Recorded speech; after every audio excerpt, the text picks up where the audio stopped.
はじめまして、本作を監督した柴田剛です。僕は音楽が好きなので、ぜひこの映画も、音量を最大限にして見てください。そして聴いて感じてください。ではまた後ほどお会いしましょう。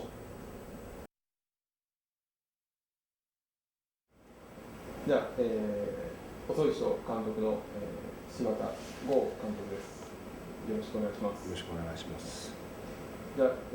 質問に入りたいと思いますが、まず、この細い人という映画の、アイデアがどのように生まれたのかということをお話しいただければ。最初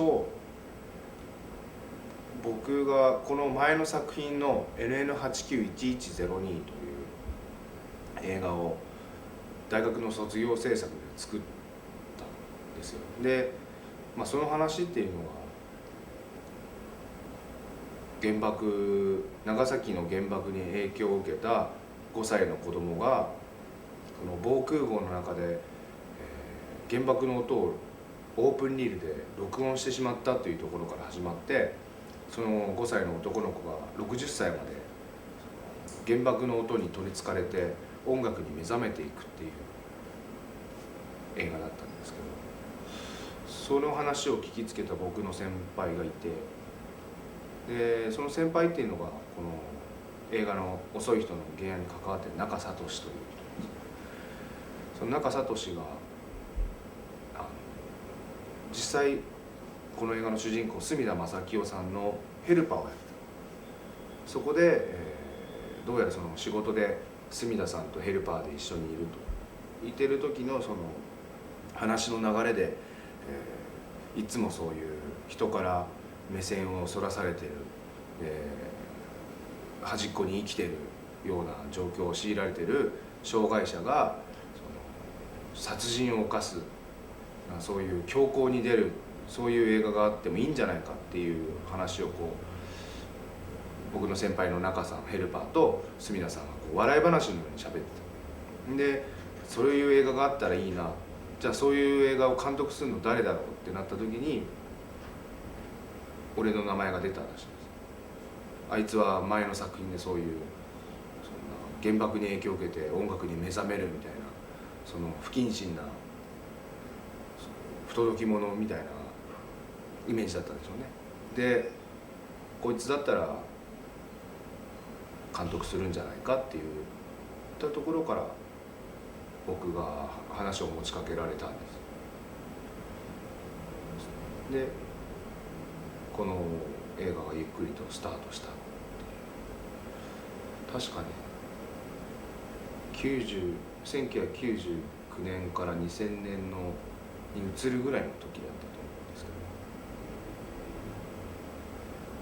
ど。じゃあ隅田さんとの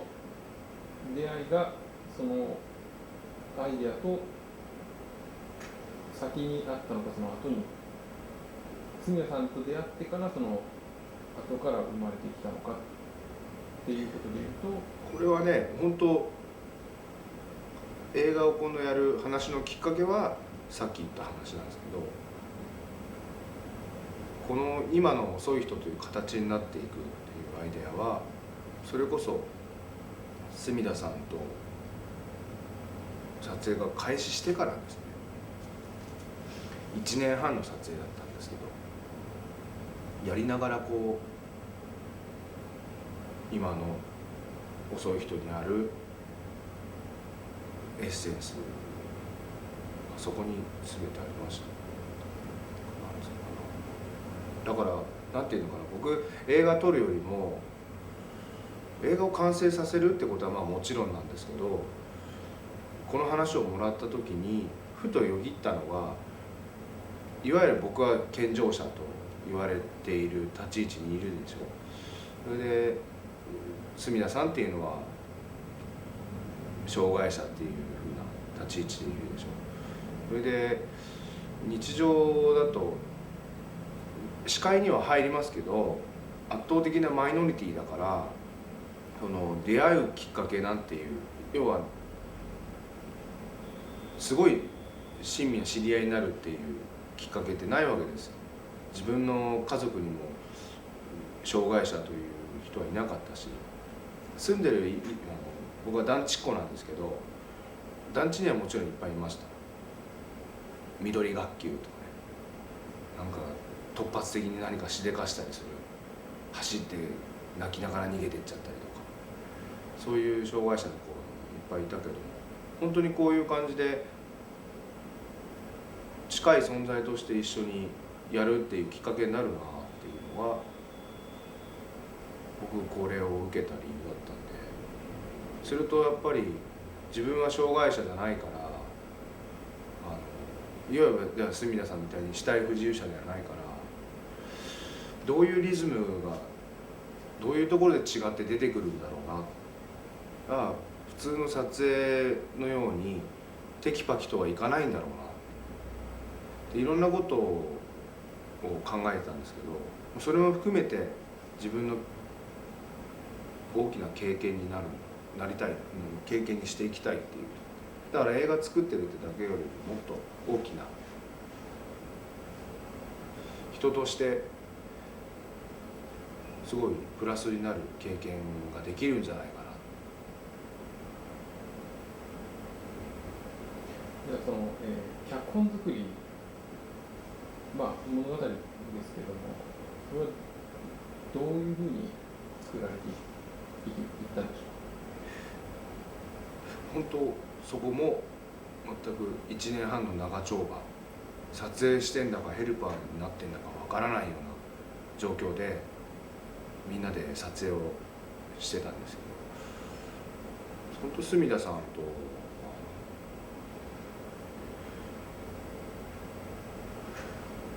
住田さんから教えられて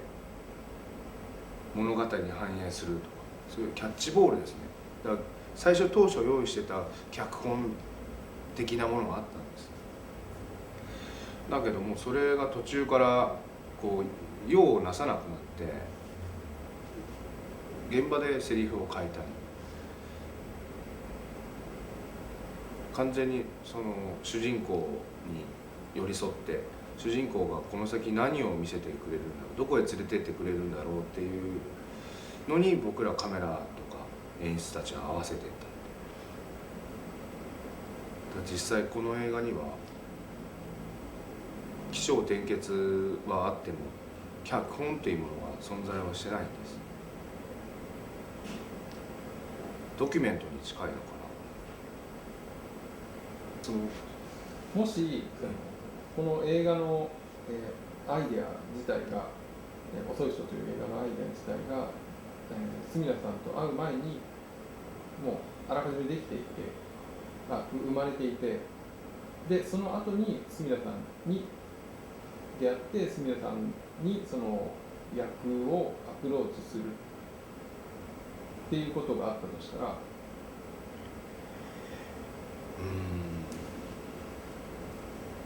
どうなっていたか。いや、単純に仕事のやり方が変わってただろうと思いますね。だってこれは最初はものすごい自主映画の規模としてスタートしてて、でそうですね、それを先に言っとかなきゃいけないですね。これをだから企画はもらったけども、じゃあ映画の制作費どうするんだって話で、自主映画全然それでは構わないんだけども先立つものが必要だった。でそれがなんとなく集まってきだしたところでクランクインしたんですけど、実質当初僕らが考えてた脚本はもっとこの話の3倍あったのが事実で、それを今の形に縮めていけたんですけど、今の作品になったっていうのはやっぱり現場で住田さんとキャッチボール、役者の人たち全員とキャッチボールしながら出てきたエッセンス、それを拾い集めていった。もしこれが完全な脚本があった場合、仕事のやり方が変わる。それはどういうことかって言ったら、まず脚本ができているってことは、事前に僕はその障害者の世界を、ヘルパーさんぐらい知っている状況に持っていかなきゃいけないですね。で何年かの経験があって、でものすごい自分の日常生活に身近に障害者がいて、でそこの延長で映画を撮るっていうんだったらありだったんですけど、なんせ突然降って湧いた企画の話だったんで、僕はもうじゃあ全く知らないまっさらな状態で、障害者住田さんと対峙していこうっていう。でこういう形になったけど、またくどく言うけど、単純に仕事のやり方が変わっていくと思います。段取りしっかりして、ちゃんと撮影終わった後とかにも住田さんのね、お風呂入る時間、あとはヘルパーさんが作った飯をぬくめている時間、あげる時間でちょっとちゃんと休憩取ってもらってみたいな、それこそ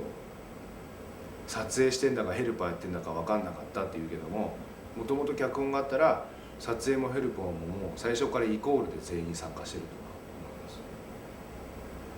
でもやる内容は変わらないけど。次の質問です。この映画の、テーマというのは、普遍的なものだというふうに思うんですが、その素材や、描き方に、オリジナリティ、あるいは、困難さというのを感じられるということがあると思うんですが、日本国内の公開に時間がかかったことっていうのをどう感じられますか？でも感じたっていうか、やっぱりそこはすごい想定内だったんですね。クランクインしたのが2000年で1年半かけて、それで編集にたどり着けたのが2004年という、それはすごい現実的な資金難にあるんですよ。例えばこれが普通の一般の制作会社だったら、企画会議で通して役者を誰々使ってこういう話をしようというお話にはならない映画ですよね。これは見てるお客さん、これに感銘を受けた人も、大きく非難を向ける人も、みんな幾度に共通してるのは多分ありえない映画だと。会社の単位で作る映画で企画として通って、完成する映画ではないでしょ。だから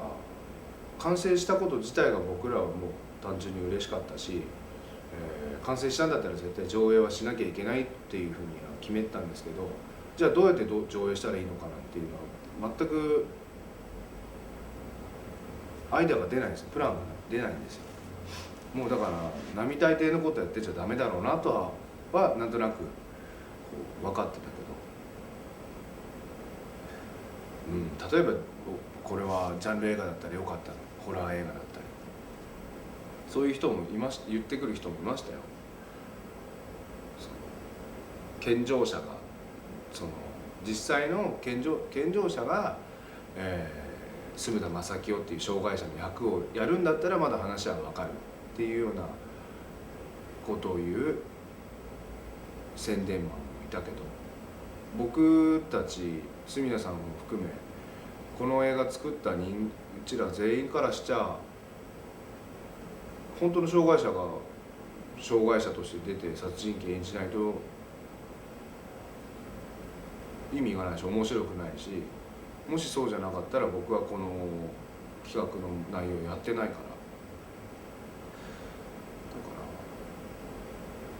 ら出来上がってからどういうふうに上映されていくのか、結果4年かかってしまったっていうのは、想定内でした。悔しかったけど、そういうもんだろうな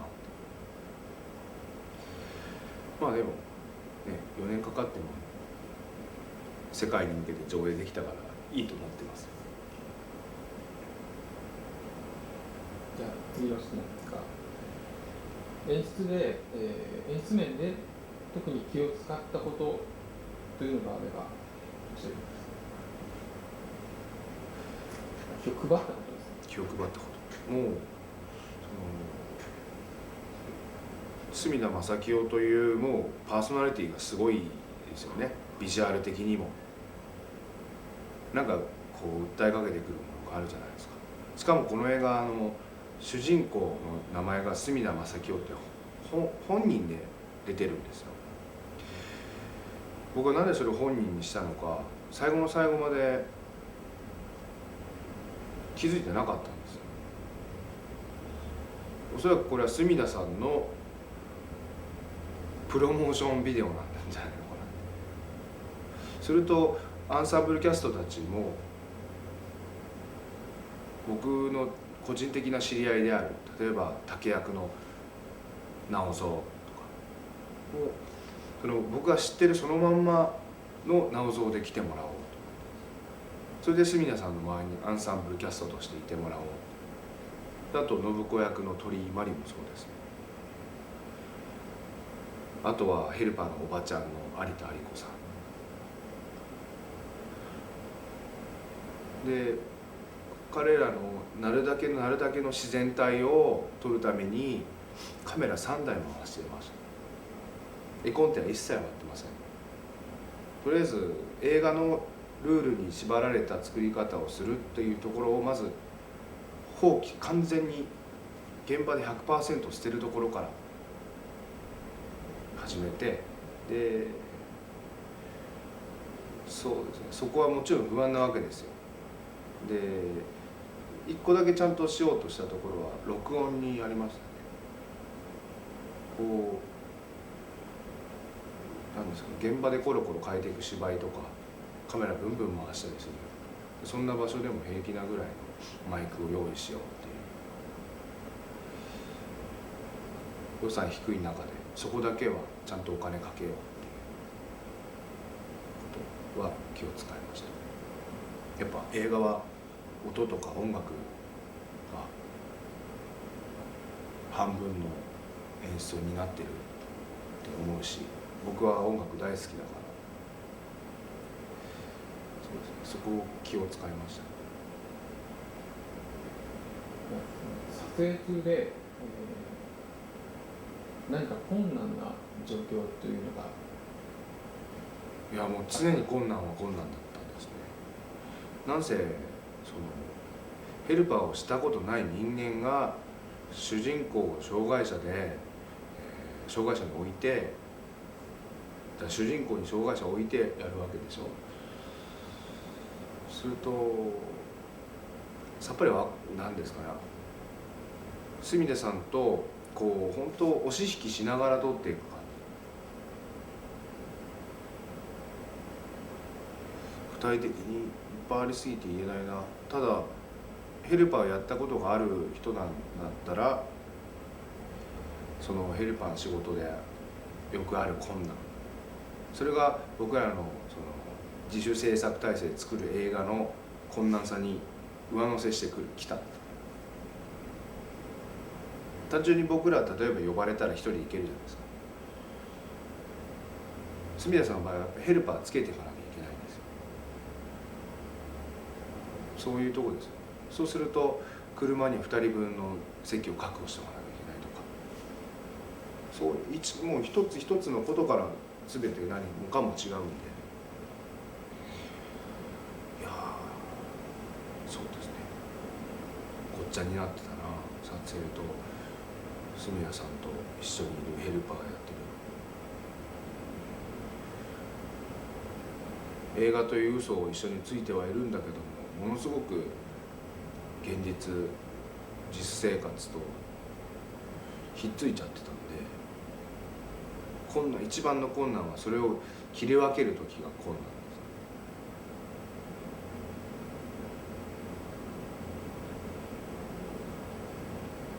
す。では次の質問です。サウンドトラックに、ワーズ&ガールフレンドを起用した意図という意図はこれもまたなくて、クランクイン入ったのが2000年で、その間1年半撮って撮影1回中断したんですよ。その時に友人の DJ が郷の好きそうな、音楽やってるやつが大阪に来るから、パーティーで呼んだからライブ見に来いよってで見に行って、で年も完全に近かったから面白いなっていう話の流れで、彼も映画が大好きだったんですよ。いろんな日本映画が。でそこの映画の趣味も似てて、そうこうしてるうちに彼のその日本ツアーみたいなの車にただいつの間にか僕乗り込んでたんですよ。撮影も中断しちゃってて、することないし家で悶々とするのもあれだからカメラがついて、でその日本を移動してる間にその中で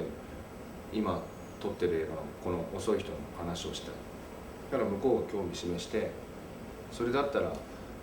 完成した暁には音楽をやりたいって言ってくれたんで、それは確かにこの遅い人の主人公隅田正清強行に出るこの男の何ですかね、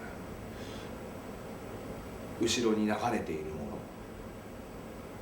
ものを代弁しうるなと思ったんです。ガールズ&ガールフレンド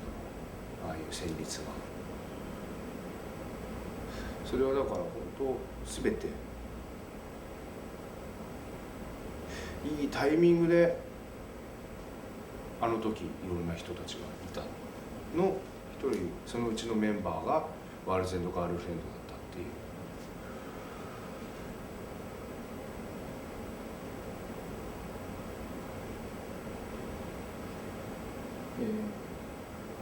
隅田さん以外の、キャスティングで特に意図したことというのはその障害者隅田さんのそのビジュアル面に拮抗しうるある程度の強度を持っている人をいっぱい使っていこう。そこにバミューダ・バカボンドの直蔵さんもいたんです。最初この企画をもらってよしやるぞってなった時にまずそこに本当に気を配ってどうしたらいいかってしてた。で僕はバミューダ・バカボンドのライブをよく見に行ってたんです。で個人的にファンだった。それで夜中に心斎橋を歩いててどっか飛び込みでライブハウス入ったらまたバミューダ・バカボンがやっていて、でそれがそのステージがないライブハウスだった。ステージがないところでその客の立ち位置とライブの演奏の位置が全く同じで言ったらバンドを囲んでお客さんが見てるような状況で、なんかすごいなんかねこっちにグッと刺さってくるものがあった。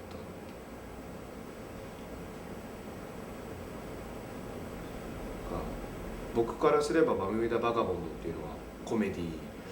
ィバンドでもあるし、本人はラウドロックって言ってるんですけど、そういったなんですかいわゆるハードコアミュージックでもあるんですけど、そこにいる直蔵がなんかミュージシャンなのか何なのかわからない独特の雰囲気持ってる人で、そこに興味を持ったんですね。おそらく普段の生活もそういう人なんじゃないかと思って、そういう人っていうのは全然ステージの時と変わらない人だ。実際会って話をして仲良くなってよりそれが思ってた通りだし、ものすごいこの人だったら隅田さんと対峙できるんじゃないかな。そうするとどんどん決まっていくんですね。鳥居マリコさん、遅い人の中での世界がちゃんと作られていくっていうか。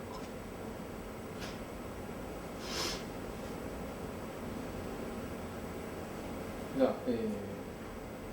遅い人を作るにあたって、参考にした、まあ世の中に出て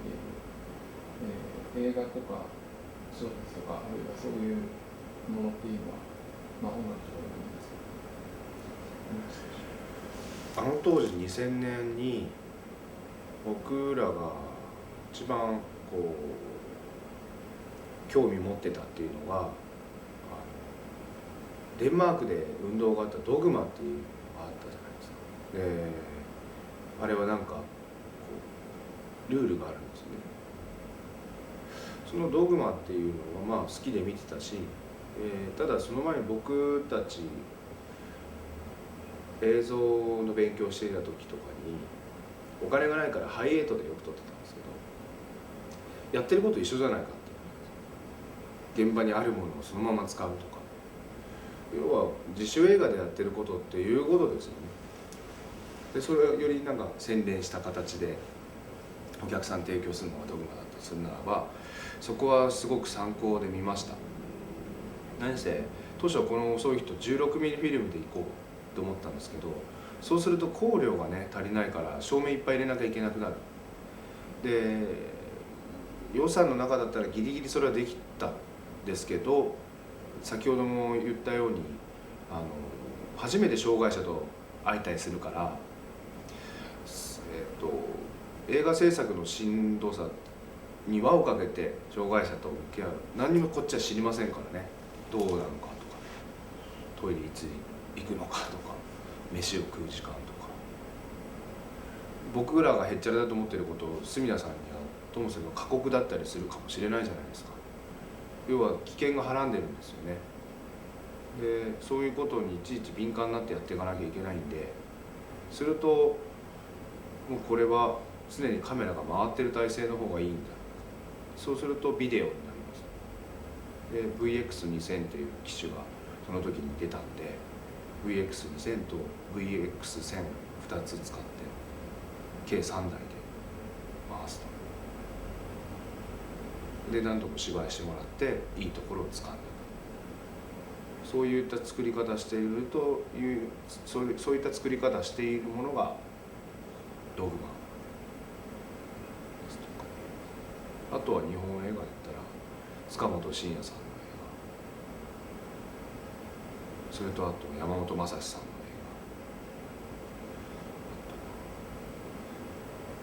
画、そうですよね。だからそういうなんか自由なスタイルで作っている監督たちの作品はくまなく見てきました。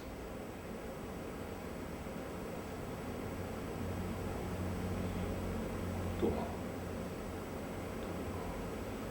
何に影響を受けたかな。でもやっぱり住田正清さんに一番影響は受けて撮ってました。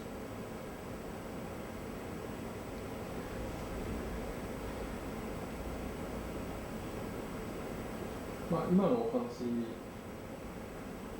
の中にもうすでにあったんですけれども、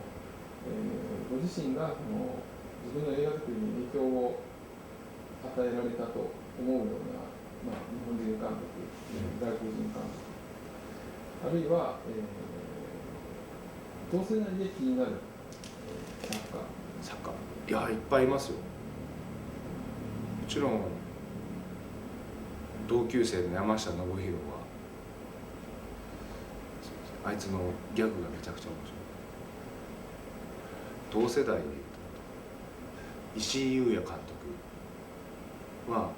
もう少し若い人ですけど、すごい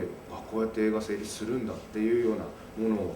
すごいハットトリック的な作品を見せつけてくれるんで、めちゃくちゃ個人的にファンだったりするんですけど、あとは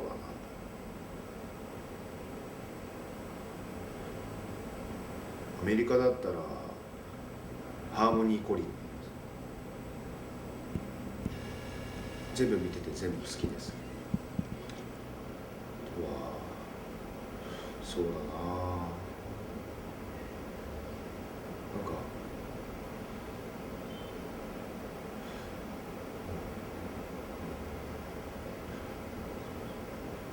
最近日本の映画の監督めちゃくちゃみんな面白いと思いますよ。20代特に言ったらあれですよね、フィルムでも勉強はしてるけど撮影するときにこういうビデオでこうサクサクなんですか、テンポよく撮っていくっていう人たちが増えているんで、作品がすごい面白くなってます。見る機会も増えるんで、見る機会もすごいありまして、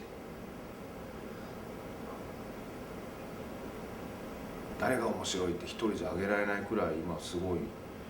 面白い作家ラッシュなんじゃないですかね。負けないように僕もいっぱい作んないと。僕も作るのが遅い人なんで。最後に、今後の抱負をお聞かせください。今後はもうまさに今言った通り、どんどんテンポよく映画を作っていくっていうことじゃないですか。今まではすごいなんか難しく考えたところがあるんですよ。でフットワークが重かったんですね。そうやってじゃあ映画は自分の映画は面白くなっていかないだろうし、もうひたすら走る、ひたすら作っていく。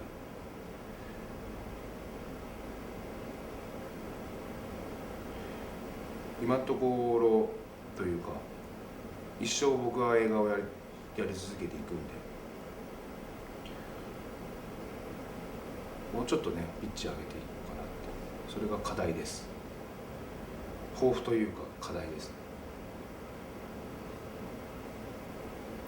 わかりました。ありがとうございます。